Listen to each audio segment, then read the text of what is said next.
When you know what you want for the future, you need the present to line up with your goals. UCF Online offers more than 100 fully online programs in healthcare, engineering, criminal justice, and more, so you can get to your future and beyond.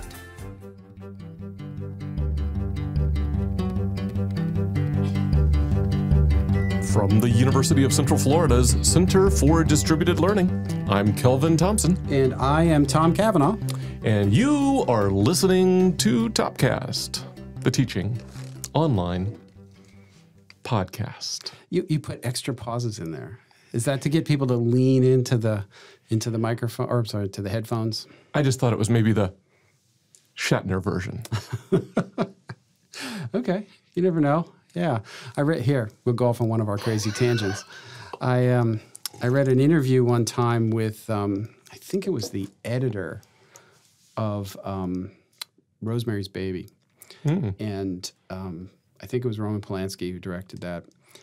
It's either the cinematographer or the editor. And there's a scene where somebody's on the phone in a bedroom, and the shot is sort of down the hallway into the bedroom, but you can't quite see the person. You can only just see sort of like the edge of their body and their head. And the editor was like, we can't use that shot. It doesn't even like show the subject. And Polanski insisted.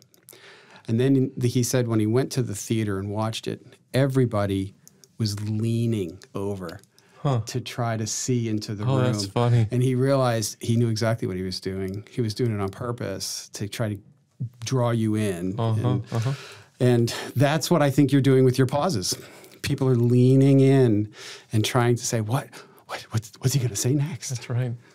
If only people were that attuned to what gibberish might possibly come out of my mouth. And let's be clear, I'm not at all comparing the subject of Rosemary's Baby to the Topcast. Thank you.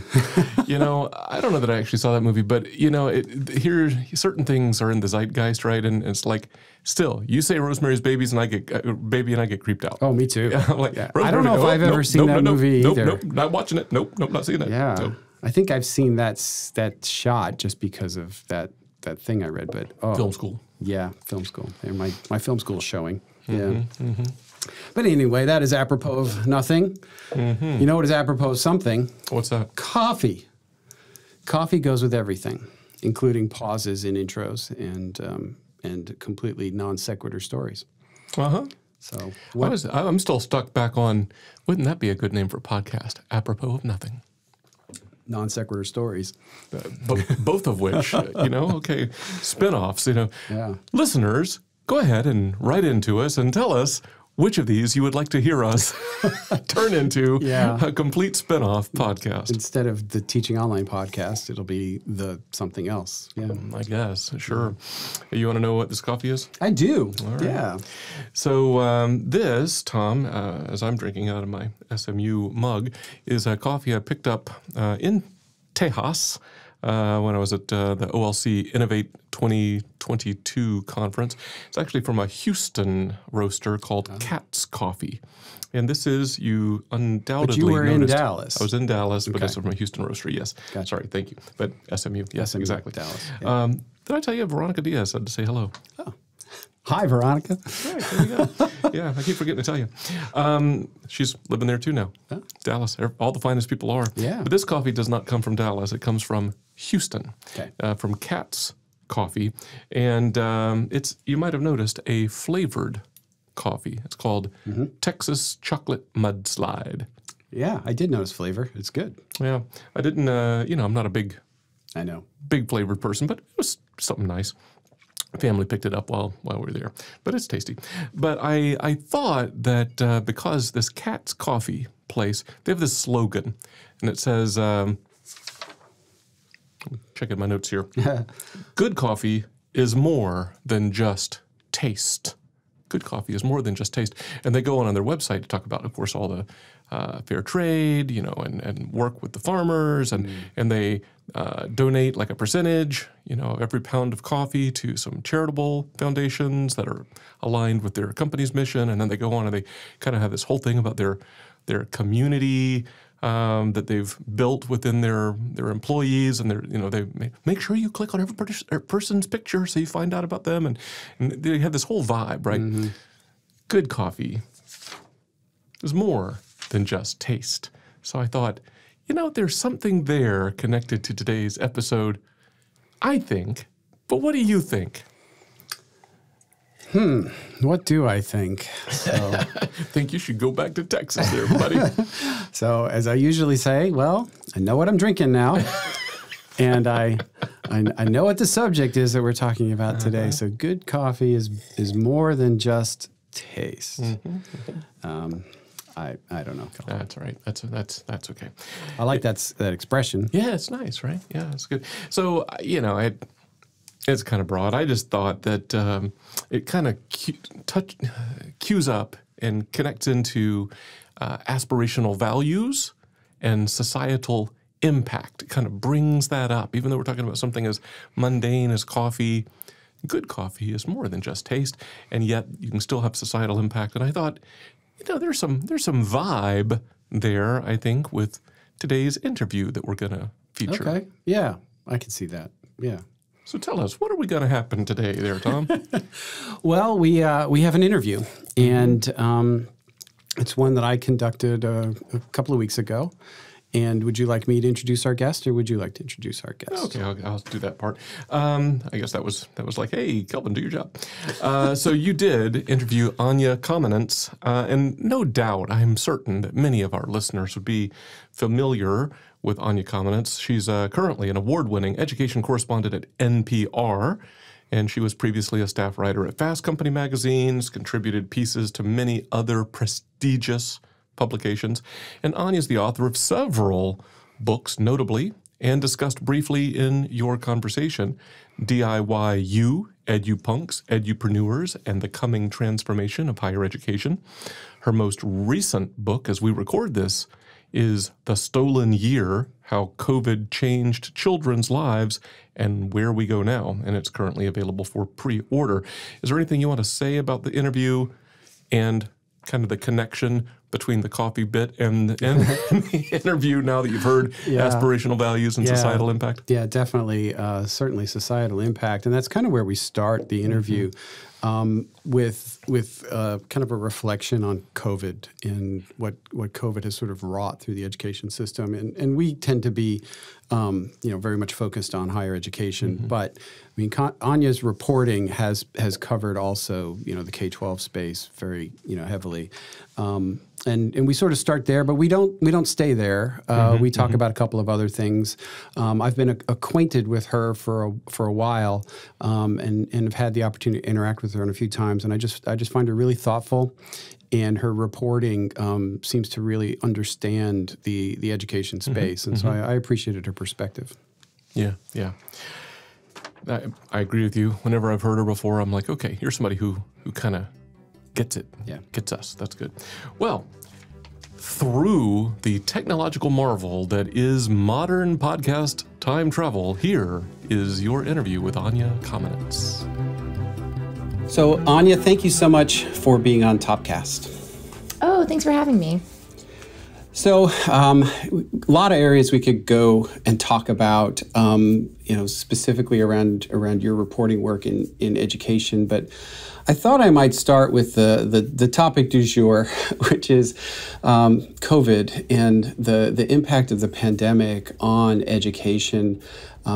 We've seen impact here at the university on students. There's a lot of mental health challenges. There's been a lot of growth in online learning, and students who have been exposed to digital tools, faculty who've been exposed to digital tools.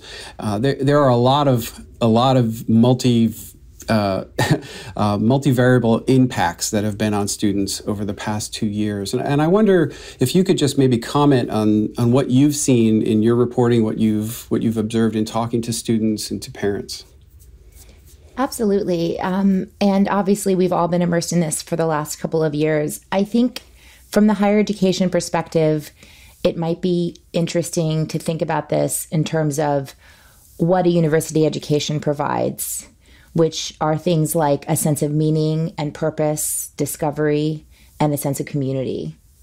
And these are all the basic needs that were so disrupted by the pandemic. We lost that sense of certainty and control over our lives and our futures.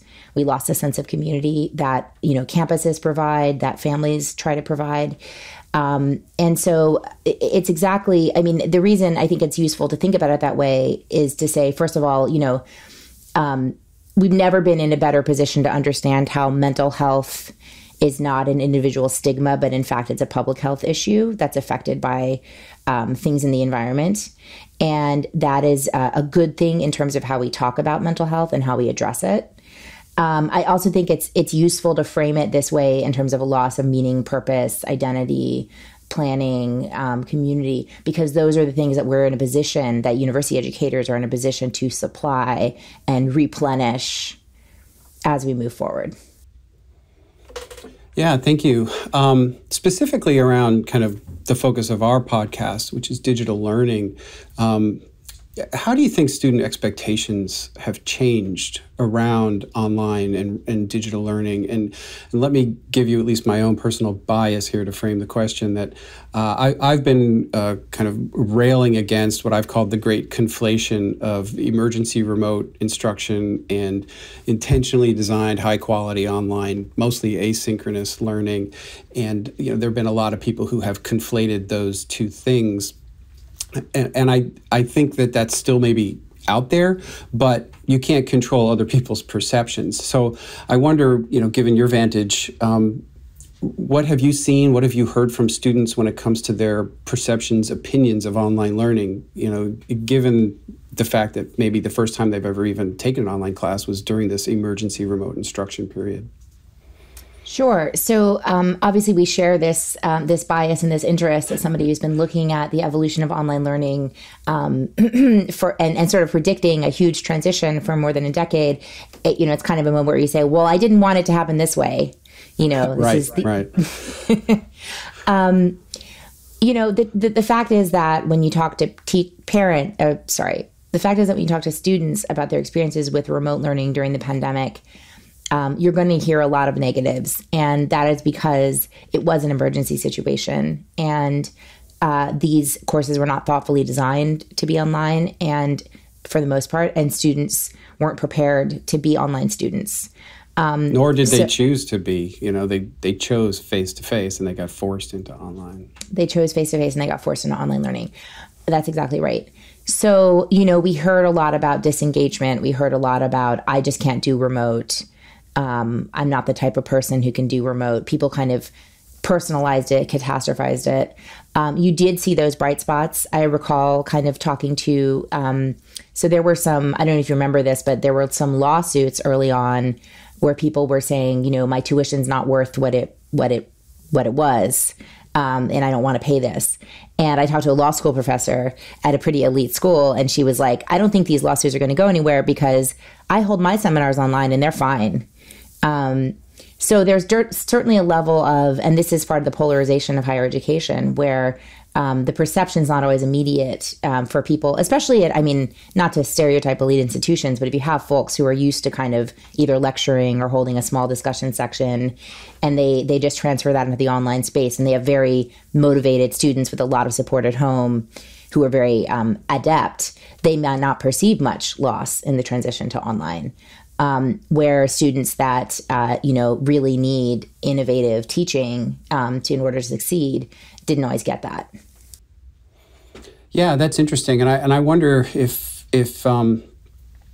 you've observed or heard, or maybe it's even still kind of early, from students who are making that transition from high school to college, and what their expectations for remote or online learning are.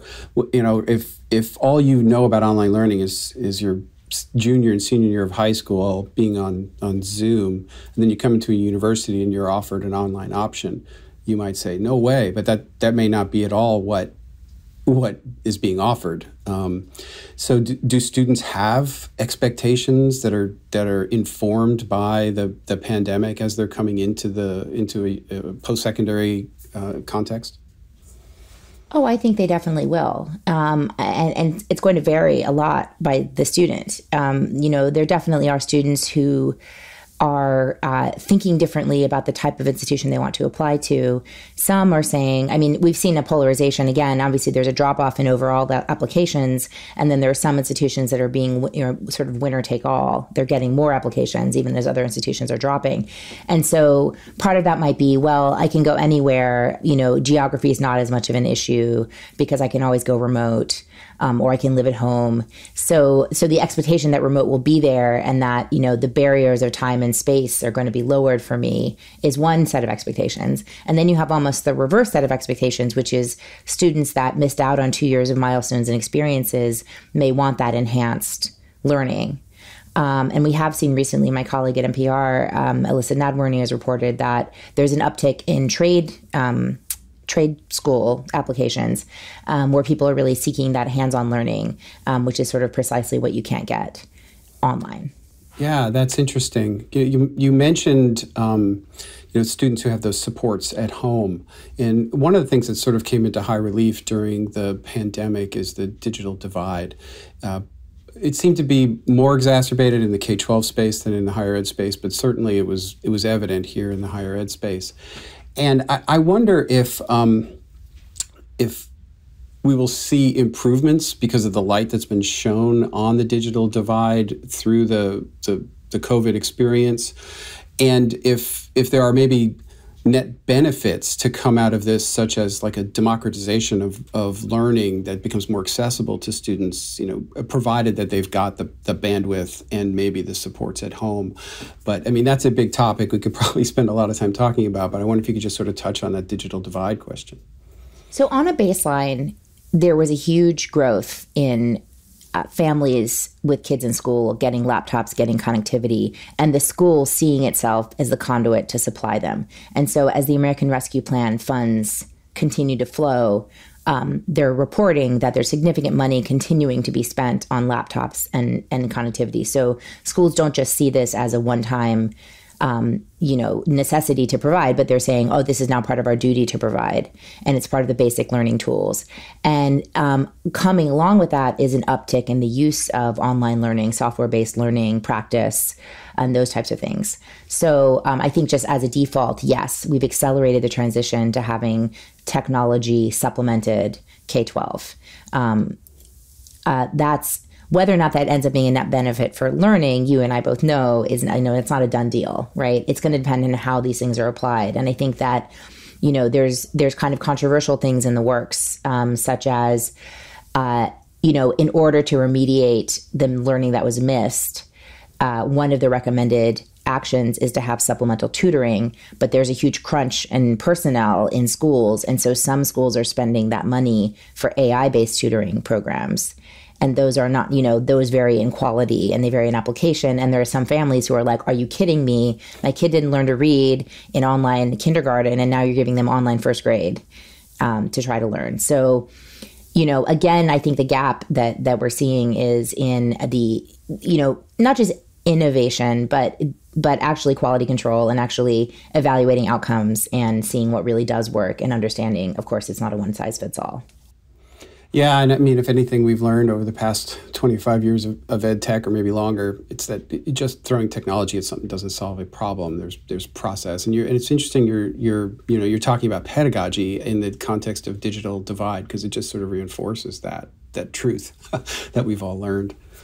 Say it a little louder for the people in the back, because we seem to not remember it. Yeah. So you did also kind of talk about how some students may not be applying right now because they've got these other options. They can do some things online, or they can kind of create their own education in many ways, which harkens back to one of your early books, the DIYU, and I've been fascinated by that concept since I've heard that concept, and since I read that book when it first came out. And I wonder if that continues. Do you think that this idea of, and maybe I should define it for the listeners, that DIYU is, and tell me if I get this wrong, Anya, it's the idea that students can kind of self-construct their own education through a variety of like open and other tools such as Khan Academies and YouTube and MOOCs and other kinds of things, and you can put together the education you want without going through any sort of formal institution. Is that close? Absolutely. Yeah. Thank you. You know, I feel like this DIYU concept has almost become a victim of its own success because it has really percolated into the mainstream in a way where people just kind of assume that they're going to be able to teach themselves things. But the key part about democratization of education is that, yes, you have people learning Greek philosophy, but you also have an awful lot of people who want to know how to unclog a drain or, deliver a baby or grow mushrooms or whatever it is that they're just interested in, right? And so I want to share a finding from Common Sense Media, which is always good at kind of portraying the full range of young people's media use. And they found in a survey of 12 to 17-year-olds during the pandemic, 78% said they used media to learn about a personal interest. And 53% said they pursued a creative interest online. That would include things like shooting and editing a video. My daughter got into animation, writing fan fiction, composing music. So these are the kinds of learning uses of the machine and the connectivity that really are all around us. And they manifest in so many different ways that I think are worth lifting up and celebrating, even if they don't always approach this idea of, you're going to have an iPod playlist that will turn into a bachelor's degree, which was kind of our early concept. Right. Yeah. Well, hey, I mean, that really resonates with me. I can't tell you the number of times that I needed to fix something like, I don't know, my pool cleaner or, like you said, kind of unclog a drain or change a car filter or something. The first place I go is YouTube. And I always find the answer there. And it always teaches me how to do it. It's amazing. People argue about people talk about misinformation and disinformation, but YouTube is the biggest open learning platform on the planet. And How To is the biggest search on YouTube. It's one of the biggest searchers on Google. And the fascinating thing about it is that, some of those channels are monetized, right? People are making money by giving information online. But there's just an awful lot of people who are like, I want to share what I learned, and I want you to know about it. Yeah, it's great. Thank goodness for YouTube. So maybe as a last question and to kind of conclude, if you have any advice for our listening audience, who are mostly online learning professionals, a lot of instructional designers, online learning administrators, some faculty, on kind of based on your conversations with students and parents and others, especially in a post-secondary higher ed context, what would you say that they should know?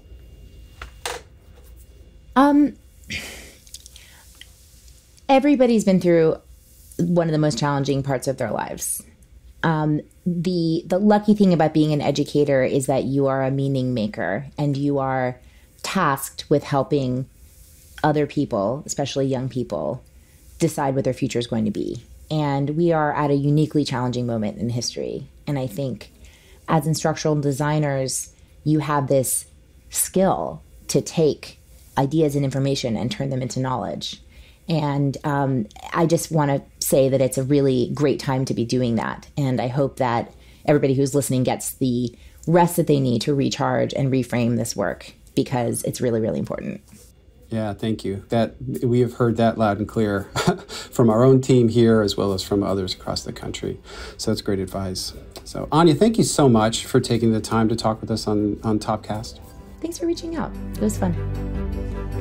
Well, Tom, that was your interview with Anya Kamenetz. It was, yeah, and I really appreciated her taking the time to talk to us and kind of share that perspective on COVID, on YouTube, on DIYU, all kinds of stuff. No, it's good stuff.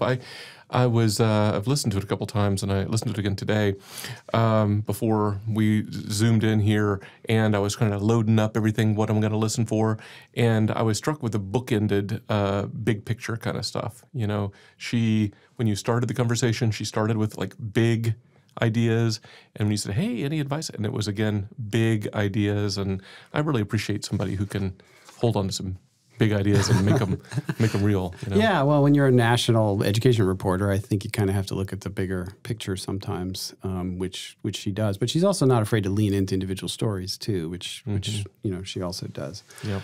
Yeah, but just to kind of state the obvious, COVID had impact, right? And in many ways is still impacting.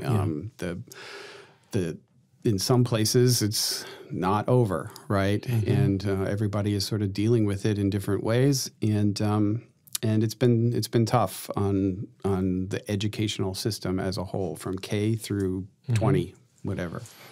Yeah, no, that's true. I was thinking in listening to it that it made me think of a couple of touch points with earlier Topcast episodes. Like our episode number 98, which was I Don't Ever Want to Do Online Again, our interview with Ryan Rogers, high school guidance counselor, who kind of talked about, as Anya does, kind of like what happens if this has been your experience and then you come into college. I think you set up that scenario, and that's a good, kind of delving into there. And then way back in field report number 2, Topcast episode number 65, do you remember we did this? Preparing for the post-COVID future. We were so naive. Wow. Yeah. Wow. Field report number 2. Well, let's go ahead and think about how the future's going to play out. Yeah, I guess we're still figuring that out. I remember doing an interview with Beth McMurtry from the Chronicle of Higher Ed, just as we were going remote, and saying, well, the Board of Governors says just 2 weeks. Sure. So, yeah, it's a pain, but we'll be able to just absorb this for 2 weeks.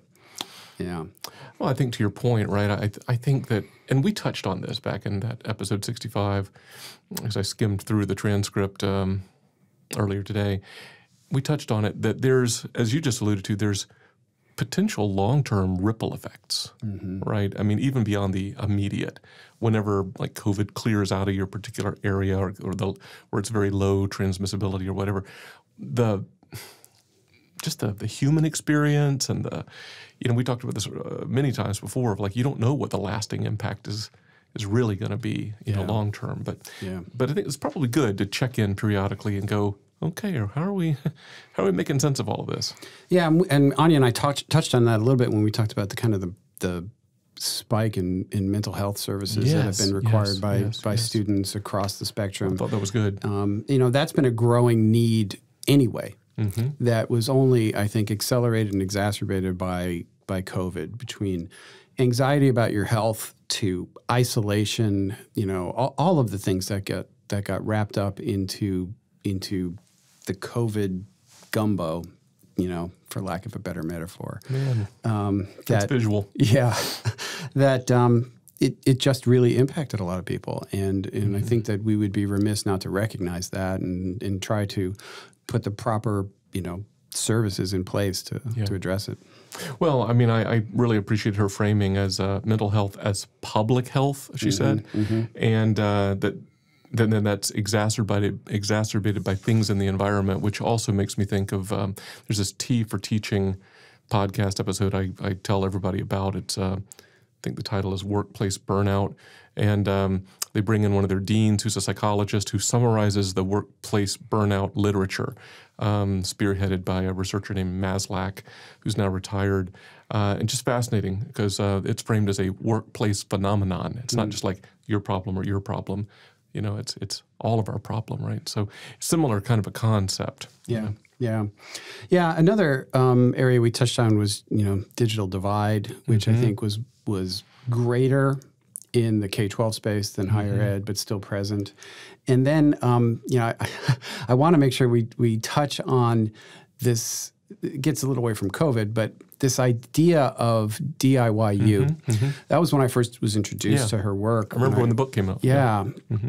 And I really thought she was onto something, still am, because you can see that happening, where especially with the rise of MOOCs and certificates and companies saying that they no longer necessarily even require a bachelor's degree. I think Google has said that now, that you can compile your own education. You just may not have it regionally accredited, right? But you may have all the knowledge that you need, and that's fascinating.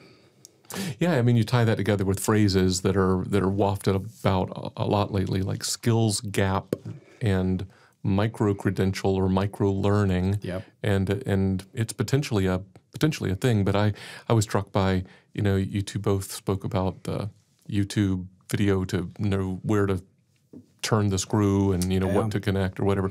And as you and I were talking right before hitting record, our now retired former CIO here at UCF, Joel Hartman, many a meeting I've heard him talk about, well, with good training, it helps you deal with surprises. But the difference between training and education is with education, try not to be surprised. Yeah. Yeah. Well, you teach people how to think, right? That's right. The difference. Yeah. Bigger thing than a YouTube video, but still a thing. Still a thing, but also, with free MOOCs, you can get into some of that. Yeah. It's not just how do I change my air filter in my car, which is how I mostly use YouTube. Right.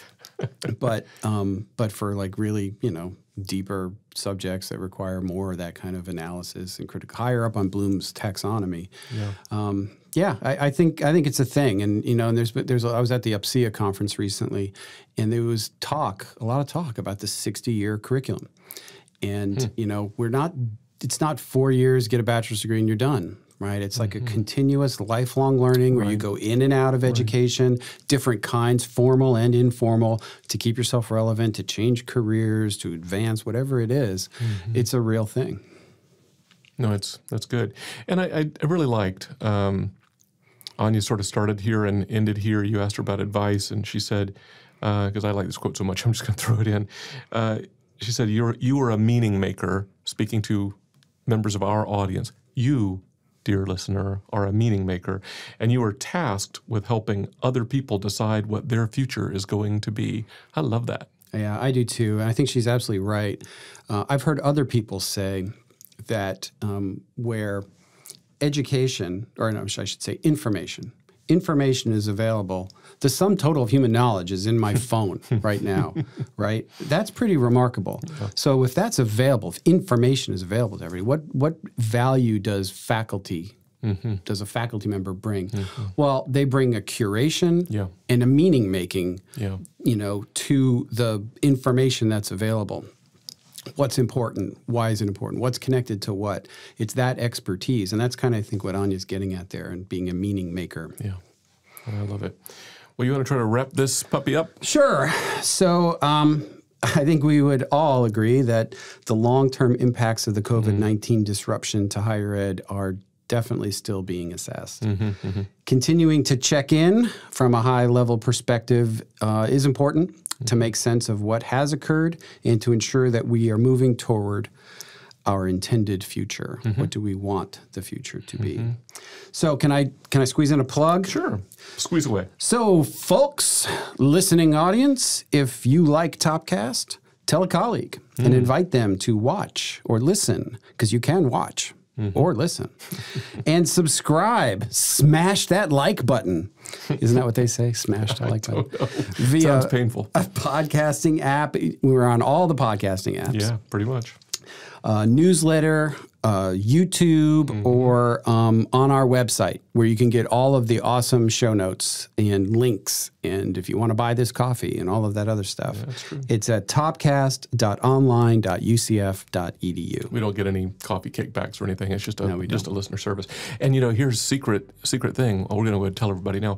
If you just wait for 10 minutes after it looks like we're done with this recording, we show you how to change the air filter in your car. That's not true at all. But wouldn't that be cool? We should link to some YouTube video. Yeah. Well, yes, that's a good plug. And do please spread the word about Topcast. We hope it's useful to you. Let us know anything you'd like to see more of or less of. And until next time for Topcast, I'm Kelvin. And I'm Tom. See ya.